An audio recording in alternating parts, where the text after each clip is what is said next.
it is merely a function of leadership. It is the function of the people.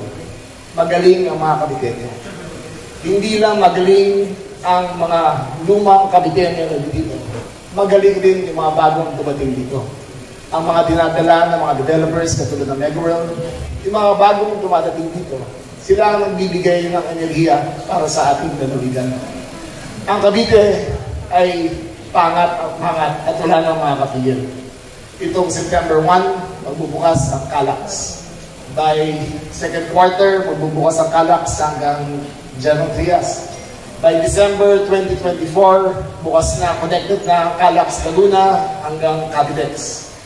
By first quarter of 2024, mag-uumpisa na ang Cavite to Batangas Expressway na mula Dasmariñas, aakyat ng Tagaytay, kakanan sa may Indang, lalabas sa Magallanes, tatawid na sa Cebu, baba ng Calatagan, at magko-connect sa Batangas City.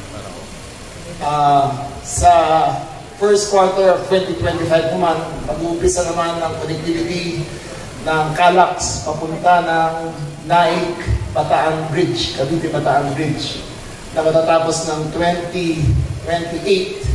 Magko-connect naman yan, pagbaba nyo ng tulay ng Bataan Cavite, maglaland kayo sa isa pang highway na magko-connect naman papunta dyan sa mga malalaking kanina natin. Ano po ang puntos ko? Kung ang Metro Manila ay nahihirapan ngayon dahil hindi makapag-usap ang mayor, hindi makakasundo mga tao, dito sa Cavite, nagkakasundo lahat. Dito sa Cavite, iisang direksyon. Ang direksyon na ay pataas. Hindi para sa amin, ngunit para sa taas. Para sa pataas.